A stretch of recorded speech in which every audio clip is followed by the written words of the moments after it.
Welcome to Podclassed with Laura Axtell, a seasoned educator of 26 years. In each episode of Podclassed, Laura explores a current educational topic from a variety of perspectives to help improve the future of education. Podclassed is brought to you by Reading Horizons. And now, Podclassed with your host, Laura Axtell. Thank you for joining us for this episode of Podclassed. I've mentioned before that a utopian goal of this podcast is to change the world. And today's episode of Podclassed is designed to do just that. Our guests will explain and share the benefits of educational innovations that could move learning from the traditional to instruction that is more relevant and engaging for all students, including those with learning differences and those who are learning English. You may have heard of project-based learning and makerspaces. What are they, and how can educators successfully implement these innovations in the classroom? Today's conversation includes an educator expert, a student and parent, and the editor-in-chief at the Buck Institute, who will share their perspectives, as well as some wonderful resources and recommendations for implementing PBL. For links to the resources and websites that are mentioned, as well as the solutions page of recommendations, go to readinghorizons.com/Podclassed. And now, this episode of Podclassed on educational innovations. Our first guest today is Nick Provenzano. Nick is an educator who's had lots of experience in the classroom with project-based learning and makerspace assignments. He's also an author, has written several books, and he is a blogger. So you can find his writing at thenerdyteacher.com. Welcome to the program, Nick. Thanks for having me. I'm really excited to share some of the really interesting things I've been able to be a part of over my 16 years of teaching. So can you tell us a little bit about your experience? Yeah, my educational career has not followed the path I probably would have thought leaving school 16 years ago. So I got a degree in English and history to be able to teach here in the great state of Michigan, and I never would have thought that. Growing up, I still am, dyslexic. So the idea of me becoming an English teacher, the high school version of me would have just laughed hysterically because I hated to read, I hated to write because it was so incredibly difficult for me. But it wasn't until I found the right teachers my senior year and then some amazing teachers in college that made me see that when it comes to reading or writing, I still had like a voice and a style that was my own. So from there, I finished school, became an English teacher, and throughout high school, I was a middling student just because of my issues trying to deal with it. But that really made me recognize those type of students. You know, I wasn't this 4.0 student through high school that just sort of got everything. I know what it's like to struggle. I know what it's like to get an assignment and just stare at it blankly for like an hour and have no idea what's going on. So I really felt drawn to those students that aren't the students that necessarily are failing and not the students that have an A, but these students that sometimes just need a little bit more motivation. So I really felt connected with those students. And so the first couple of years I tried to be the teacher I thought I was supposed to be. And it wasn't until I realized that if I embraced who I was, which was really a project-based learning teacher, that I would get more out of myself as a teacher, but definitely more out of my students. And that's sort of kind of that path I went. And I saw technology as an avenue to enhance those lessons. And I went on to get my master's from Central Michigan University in educational technology. And I started a website, thenerdyteacher.com, to just sort of reflect on the things that I was thinking about. And that sort of became a popular website that people jump to and for whatever reason still want to hear what I'm writing. And my high school teachers would be so proud that that's what I do. I write. I've been lucky to publish a few books on cloud-based tools. I published a Makerspace book about how to start a Makerspace, your starter guide to Makerspaces. And then my new book, The Maker Mentality, should be out at the end of June. And you can find all of those on Amazon. So I write books now. Like, that is the craziest thing in the entire world. The dyslexic kid that was getting a C in high school English is now writing multiple books and running a website. So after 15 years of teaching English, I had this opportunity to come to my current school, University Liggett School, to run the technology for the middle school and to develop a makerspace for the middle school and the upper school. And that's what I've done over the course of this year. And one of my primary goals and jobs is to support the project-based learning that happens throughout grades 6 through 12. And it's been just an amazing, remarkable year of kids doing amazing things and me being able to work in all these different classes and support all the different types of learners that we have here. So could you describe project-based learning a little bit and why you think it is a valuable alternative to traditional classroom assignments and assessments? So project-based learning is one of those terms that everyone sort of defines it a little bit differently, but it's still sort of the same thing. So there are definitely people that are going to hear my definition go, well, that's not what I heard. And you're probably right. It's all a little bit different. But the way I view project-based learning particularly, for me, is demonstrating understanding of a concept through ways that are meaningful to the student. So demonstrating understanding could be through addressing a question that's asked by the teacher. Show that, how do I know that you understand the different levels of atmosphere on Earth? And you need to demonstrate that understanding through ways that are meaningful to you. So for some kids, they might design computer animation. Other kids might design something that requires painting and pastels.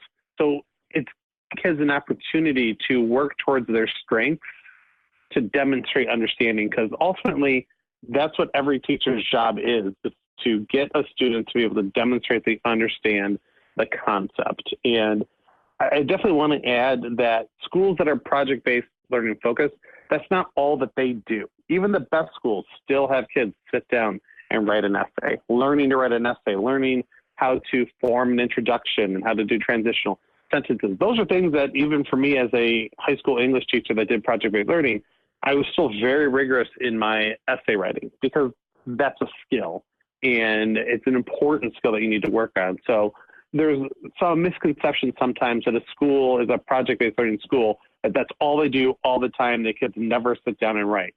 And I really think that's false. I think project-based learning is another tool in the tool belt that allows teachers to assess kids and allows students to demonstrate what they know in ways that are beyond a multiple choice test. So can project-based learning work in any subject? Yes, it worked in English, and that's probably the ones that people argue is really tough. I've seen it work in math. Here's a great math example for project-based learning. So we did this with sixth grade math, and they were exploring coordinates on the XY plane. That sounds like a very dry sort of topic, right? Like, here's your graphing paper, put your little pencil to paper and draw your little dots. Like, that's what I did. So the teacher put together this project where kids would actually use Scratch, which is a block-based coding system, to design a video game in which their character and the different objects on the screen would move to various points on the XY plane. And so the kids grew a deeper understanding of the XY coordinate plane by creating this video game. And then the extension for the kids that were really further advanced was to make their own controller for their video game using a makey. And so they started to work a little bit into their science class where they learned about electricity and completing circuits to make a controller to play their game. So there's an example where kids, they had to have an understanding of how XY coordinates worked for them to complete their game. So by the end of this project, after a few weeks of on and off working on it, a working video game would demonstrate to the teacher that they understood how to move points along the XY plane through the coding that they had to do. All science is project-based learning. If you think about experiments, that's what they're doing. Demonstrate you understand what happens to chemicals when they get combined. And so the kids will do that. Not every single lesson has to be a project, but to sprinkle them in throughout the year is far better than just ignoring it across the board. And you're talking about, a classroom of diverse learners. So how does project-based learning support learning for all students, even students with learning differences? The special ed department at my school loved me. I was like their favorite because project-based learning is tailored specifically to the different needs of various students, because the students, the way that I would approach a project is that I really approach open-ended project-based learning, where I would give the kids a rubric of the 5 or 6 things they had to touch on, but they created how they wanted to touch on it. So if they wanted to make a movie, if they wanted to make a poster, if they wanted to draw a comic, they could choose whatever they wanted in consultation with me, as long as they hit these little points. So what that allowed every student to do is differentiate for themselves. It allowed the support staff to work with these students and then help them create the project that fit their skill set. So instead of telling every student to make a movie, instead of telling every student to make a poster, the kids could actually choose the project that best fit their skill set. So that allowed every project for every student to be differentiated for their specific needs. So I actually saw an increase in engagement from those students who required the extra help, because they knew that they could turn the assignment into something that they could be successful at. And there's nothing more important to students than choice. Yes, absolutely. So did you have any preparation in your undergraduate program for these types of instructional approaches? Oh, not at all. I didn't know anything about project-based learning. My first couple of years, I was just trying to be the teacher I thought I was supposed to be, which was read and give multiple choice tests. That's all I knew. Project-based learning wasn't a thing. It definitely wasn't a popular buzzword back then in the early 2000s. But I started to do it, not knowing that it was called project-based learning, about year 3. But I sort of learned on the fly. I'm very much a trial and error in person. You know, I like to try something. If it works, great. If not, I'll fix it.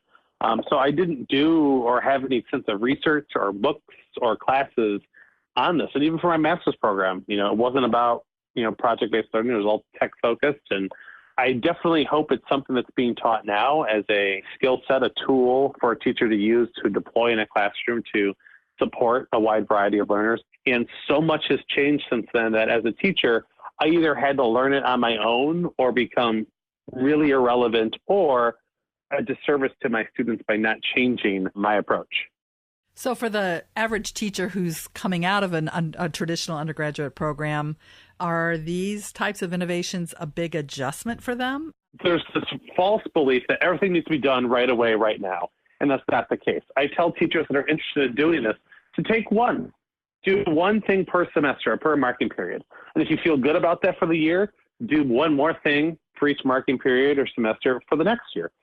Over the course of 3 or 4 years, you'll find that you have a series of projects that you continue to fine-tune year after year after year. The projects were just added to that and removed were all of my multiple choice tests. I haven't given one of those tests in over a decade. And my students performed just as well, if not better, at the end of the year common assessment that the other students had to take in other classes. When it comes to grading, rubrics are significantly easier to grade with than anything else. You work with the students, you establish this rubric where while every kid might do a different project, but if you're asking them to accomplish the same thing, to demonstrate the same thing, all your rubric has to show are those points where they do or do not or kind of demonstrate these ideas, whether it's a painting or a poster or a movie. So ultimately, as a teacher, our job is to get students to be able to do that, right?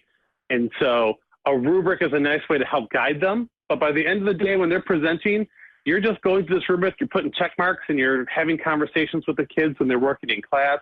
It's a far better use of time than just memorizing facts and then trying to get kids to guess one of the 4 possible answers on a multiple choice test. So I've actually found it more engaging and more interesting and a learning experience for me as a teacher every time kids do projects, because it allows them to put a spin on something that I might not have seen. And I think that's exciting. And for someone who has to read the same book every year for 15 years, I need a little bit of change and a little bit of excitement. So could you provide some recommendations to teachers regarding implementing innovations such as project-based learning, makerspaces, et cetera? Absolutely. So the number one resource I point to for project-based learning is the Buck Institute for Education, BIE.org. It is a wonderful site that's got example lessons and tons of resources and articles that you can go to. It's just filled with great resources. I mean, they are dedicated to project-based learning. Like, that is what the Buck Institute does. Another great one is edutopia.org. It's George Lucas's nonprofit educational foundation. And I've written pieces for them on project-based learning, but they have a whole section written by teachers from all over the country at all different levels about project-based learning that has been great. Shameless plug, my books on Makerspaces are great, and they cover project-based learning as a way how Makerspaces can support project-based learning. So your starter guide to Makerspaces and the Maker Mentality are two of my books that address sort of this overall idea of how Makerspaces can support project-based learning in classrooms. Well, great. Thank you so much for sharing those experiences as an educator, but also some examples and recommendations for educators who might want to just try this, to put their toe in the water and see what happens. My best advice to all the teachers out there who are interested is just to try it one lesson at a time. And on top of that, make sure you take the time to reflect and ask the kids what they think. Their opinion's huge. Don't lock them out of the conversation. If we're going to grow as educators, we have to take the time to listen to the students to see what they think of what we're doing. Great. Thank you so much, Nick. Thank you for having me. We'll be right back. Podclassed is sponsored by Reading Horizons. With data-informing software and teacher-led instruction, students receive targeted intervention that leads to rapid reading improvement. Visit readinghorizons.com/trial for 14 days of free access to our software.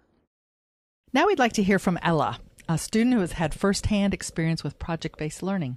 Welcome to Podclassed, Ella. Hi, it's nice to be here. Great. So which state do you live in? I live in Michigan. And what grade are you in? I'm in 8th grade. And does your current school use project-based learning, Makerspaces, some of those other innovative educational methods that we're talking about today? Yeah, we do. We just finished our science projects in 8th grade where we have to pick a topic that we covered in class or something along those lines. And we have to find something that interests us, and we get to make an experiment or build something for that topic. So can you explain a little bit or describe your science project that you mentioned? My science project, I designed a prototype of a satellite to remove space debris from low Earth orbit. Wow. Okay. And what was that part of a unit you were studying, or how did that tie into what you were studying in science? We did Earth science in science this year. So we were studying Earth and we were studying space, and I'd always been interested in outer space, and I've also been interested in removing pollution from Earth's atmosphere and on the surface of the Earth and above Earth's atmosphere, because it's a really serious issue, actually. And how did you know it was a serious issue? Was that something you talked about in class, or is that research that you did on your own for the project? Or it was both. We talked about how serious pollution is down here on the surface of the Earth, and I had researched more on above our atmosphere out there. And how long did you work on that project? It was about 2 months. Wow. And do you get a grade for projects?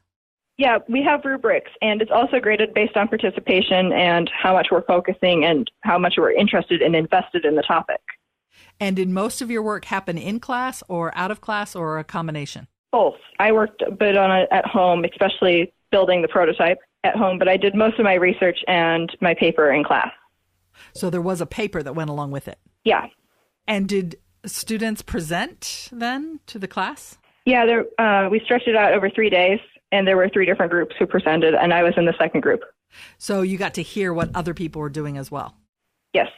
How do you feel that benefits you to do something that's related to project-based learning or makerspaces? I think it benefits me because I actually got to learn more about something I was very interested in, and not just have to do something that's rote and boring and everybody's learning. We actually get to work at our own pace and figure it out as we go. So in terms of makerspaces, do you enjoy the ability to take an idea or concept and then make something with it? I do, actually. It's really fun for me. Thanks so much, Ella, for sharing your experience. Your perspective as a student really helps the rest of us understand the benefits of these innovations.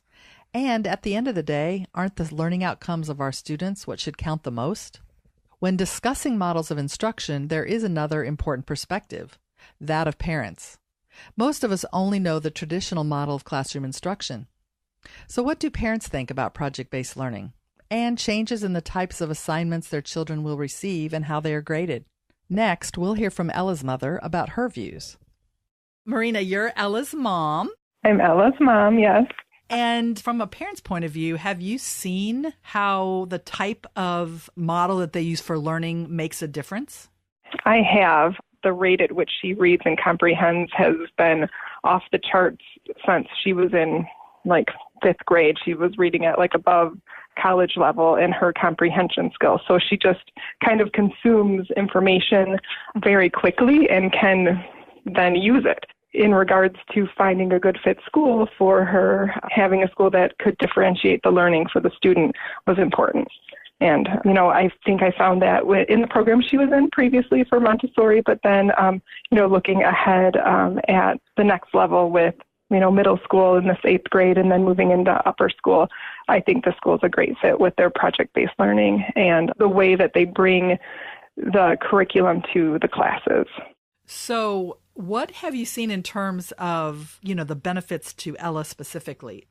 She's definitely engaged. She really enjoys school, and that was our main job as parents. I have 2 children, and all along it was, just to make them excited about learning at every step of the way. And what about grades? Parents can be very focused on grades at times. So how is her work evaluated for you as a parent? So as a parent, I am not one that cares so much about grades. I care about effort, and what they put in, I always say will end up being what they get out of it.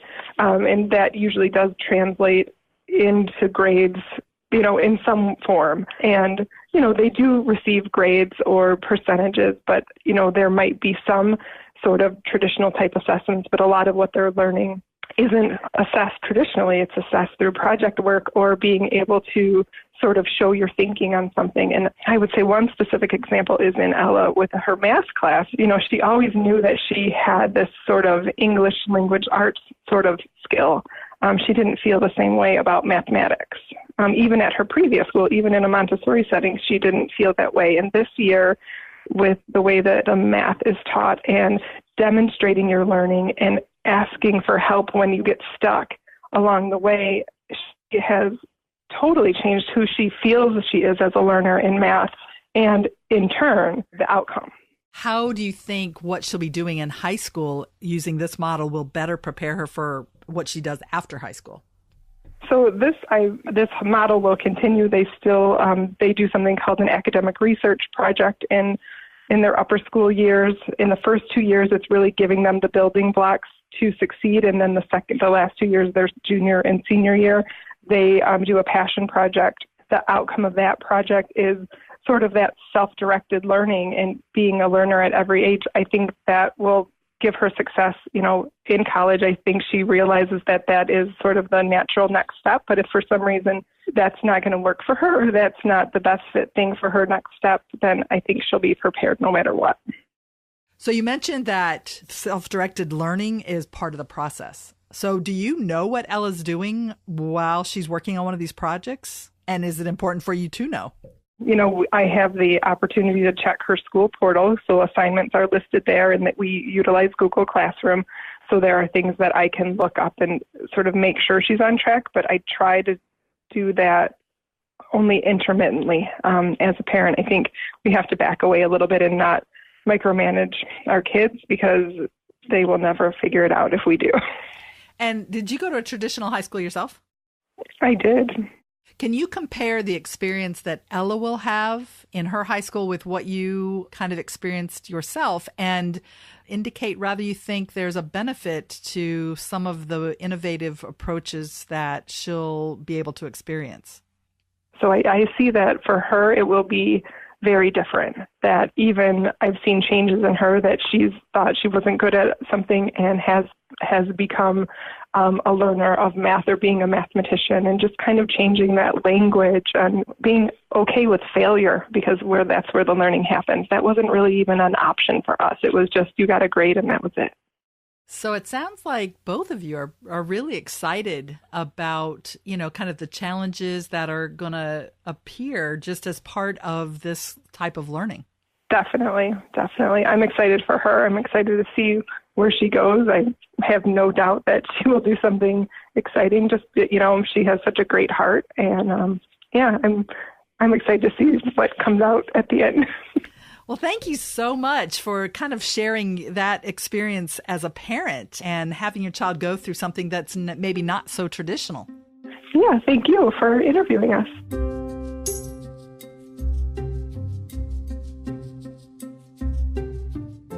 Now I'd like to welcome John Larmer to Podclassed. John is the editor-in-chief at the Buck Institute for Education in California. Thanks for joining us, Mr. Larmer.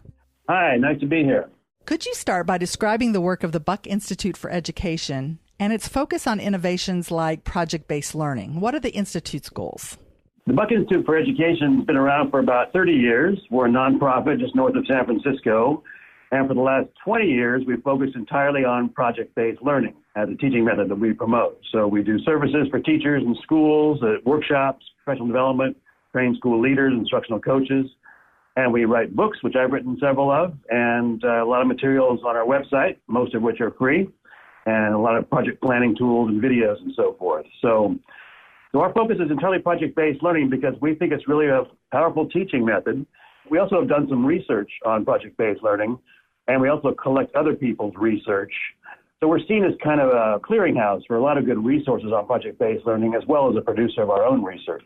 We developed a strategic plan for our work for 5 years. We're now in year 3 of that plan, and we plan on really trying to expand the use of project-based learning around the United States and eventually the world, because it's time, we think. The time is right with a lot of factors that have made project-based learning popular all of a sudden in the last 3 or 4 years. We've seen demand for our services and products go through the roof. And we also have a strong equity focus to our agenda. We believe project-based learning works well for all students, and all students deserve it, not just high-achieving students or those who speak English fluently or those who are reading on grade level and so forth. So that's a big part of our plan is our equity work. Our basic goal we promote with schools is say start by thinking just 2 high-quality projects a year for each kid. If every student in a K-12 system did 2 high-quality projects a year, that would be over 25 projects in their K-12 years, which is great. We think at high school and middle school, where you have different subjects, they'll wind up doing more than 2 projects a year. So that's the goal we promote with our schools and districts. 2 years ago, the Buck Institute developed a model for gold standard project-based learning, and it's our attempt to really get down on paper what a good quality project is. So there aren't a lot of bad quality projects out there. We're afraid now with PBL's popularity, there could be a lot of lightweight projects that are not very rigorous. Kids don't learn very much.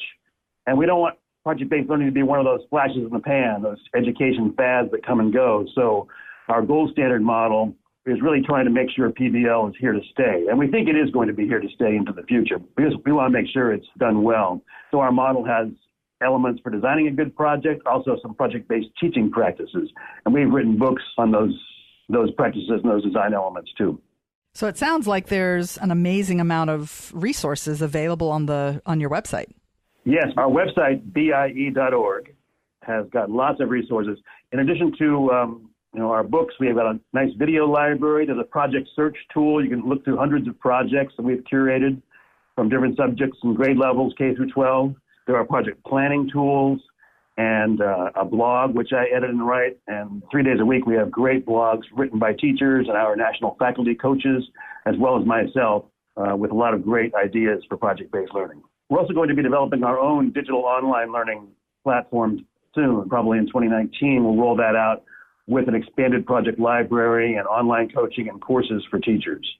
So that you mentioned your equity work in particular, and that this really could benefit all students. So could you talk a little bit about what are the benefits of project-based learning for students, including students with learning differences? We think project-based learning, or PBL, benefits all students because it can really transform their lives. Kids especially who maybe have not felt all that powerful in their lives, from disadvantaged backgrounds, special needs students with learning differences sometimes, if they're given a really good project to tackle where they feel they can make a difference in the world, they're working in their community alongside other adults perhaps, they're addressing real-world issues, tackling local problems or even worldwide problems, it really gives them a sense of power and that they can make a difference. So PBL can really be transformative for all students. Also, all students, I think, could benefit for school being more engaging. I mean, even high-achieving students are often bored in school, or they're playing the game of school. They know how to play it, memorize for tests, get good grades, and so forth. But they aren't really enjoying it deeply. It's not their passion. They're going through the motions to get into college and so forth, to get high test scores. So we think project-based learning is a way to really engage kids in their education because it's real world, it's relevant to them, they're working in teams, they're making presentations, doing research out in the community. It's fun, as well as a challenging learning experience. Because students are getting more and more bored as they get older through school. You see that. Elementary school students are still engaged, middle school students less. By the time students are in high school, a lot of them have checked out mentally. And PBL even helps, I think, keep kids in school, and it helps cut down on discipline problems because kids aren't bored and acting out in class. And then another thing project-based learning does is it drives learning deeper. Students remember what they learn longer, and research shows this, that students retain information longer when it's learned through project-based learning or other sort of engaging, emotionally connected teaching methods compared to just memorizing stuff for a test, which you forget the next week. And another benefit of project-based learning is that it teaches those 4 C's skills, or 21st century skills, they're often called. We call them success skills, things that employers say they value in the world of work and are helpful in college and your life, like being able to solve problems and think critically and creatively and be an innovator, to work in teams, have good communication and collaboration skills. Those are all very important for the real world. And so project-based learning really teaches those skills better than traditional teaching. And doesn't it also allow kids to have more choice? And so if they do have a learning difference, for example, so I'm much more visual, then I can choose projects that really help support my strengths. Yes, project-based learning allows students with different strengths and interests to really shine. They can contribute their talents to the team if the team has, a need for art skills or technical skills, or students who are good presenters or good researchers. There's lots of roles for students to play to bring out their strengths, as well as build things they need to build. It also allows teachers to differentiate while they're working with teams of students as opposed to whole class instruction all the time. When teachers are working with individual teams of students in a classroom, they can focus on individual students' needs more than they can in whole group instruction. And also for students with learning differences and special education students, PBL really promotes inclusion. They feel part of a team with their peers. They're making a difference. They feel like they're not just, the kids off to the side who don't contribute. They're able to really make a difference in their teams and on the projects they work on. So it builds their confidence as well as teaches them social skills and as well as academic knowledge. And you already mentioned one benefit to teachers, which is that instead of having to concentrate on a whole classroom of diverse learners, they can really kind of individualize or support different types of group learning. What other benefits are there for teachers? A lot of teachers tell us after our workshops or after they've done a few projects that this is the way they always wanted to teach. So it's difficult for teachers to stay in there all day and deliver a curriculum you've been handed. You didn't help plan. Worksheets, lectures, tests, textbooks all day long. So it's a much more creative way to teach and collaborative. It's great for teachers to plan projects with their peers together or with students. And so some teachers say it restores the joy of teaching. They can work alongside their students instead of just being in front, instead of being the sage on the stage, they're the guide on the side. They can coach students and interact with them more. It's more of a personal connection with their students and teachers can get to know their students better in project-based learning, because a lot of your projects bring out their interests or their relevant students' lives. So it's a much more engaging way for teachers to teach also. Oh, one thing I should add, for English learners, PBL is also very helpful because it gives students those real-world context to practice using the language so they can speak English with their peers on a team, with adults from the outside world, if there's a community connection to a project. So it works great for English learners too. We think project-based learning can be done in all grade levels, in all subject areas with all kids, so K through 12. You can find video examples of these on our website. We just produced these 6 videos of projects from different grade levels, from pre-K all the way up to 11th grade. And you can see the examples that teachers really come alive and students come alive in project-based learning. So let's say this, I'm a new teacher or a teacher that's new to project-based learning, and this sounds great. But what recommendations would you make to a teacher who's kind of at the beginning of all of this? To begin with project-based learning, I would suggest reading and looking at videos and some of the material on our website or other websites. There's a lot on the web now, and there's a lot of action on Twitter and Edmodo online communities, sharing ideas and projects. And articles are a good way to start getting your feet wet, and then some of the books that I've written or other ones you'll see on our website or elsewhere are good to get in deeper into the methodology. And some of the videos on our site are really inspiring to help answer that why question. That's important to answer first for teachers, I think. Why do I want to do this? Why change? And for teachers whose students are already successful, getting good grades, good test scores, getting into college, I think you need to think about those success skills. The students who can get good grades, can they still think creatively, though? Can they work out of the box? Can they work collaboratively? Can they solve real-world problems and apply what they know? Because a lot of students who get good grades can't do those things. And then for students who don't read so well, perhaps, or are low skilled, your why question is, well, projects will motivate them to read. And we've noticed that in our research. Otherwise, to begin using project-based learning, I would say start small. Don't be too ambitious at first. Some teachers, they get all excited about it and want to plan a 7-week project with 4 subject areas and community connections, and it's a little bit too much, and they and their students are overwhelmed. So start small, shorter projects, simpler projects, maybe even do some mini projects, just like a day or 2 long, to build some of the students' skills and get them used to it. Don't drop them in the deep end for a complex project right away. Build their skills, like how to work in a team, how to make a presentation, how to do good research, identify good sources on the internet, how to track, their work, how to organize their work, like project management skills. So starting small and building those skills before you launch more complex projects is a good idea.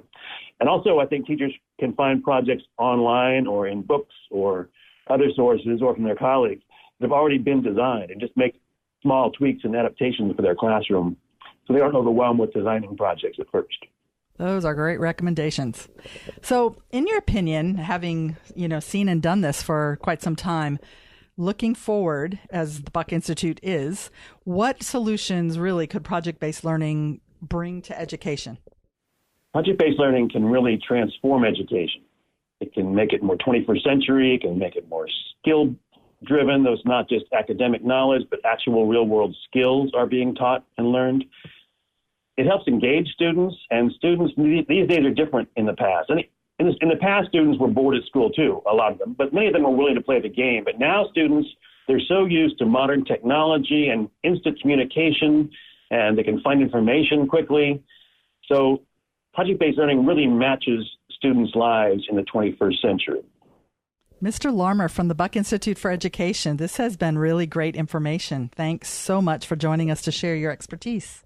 You're welcome. Thank you. And if anyone has any questions, feel free to contact me, and check us out at BIE.org. And good luck out there with your projects. Thanks for joining us for this episode of Podclassed. We hope you have enjoyed Season 1 and are looking forward to a new season of interesting conversations starting in September.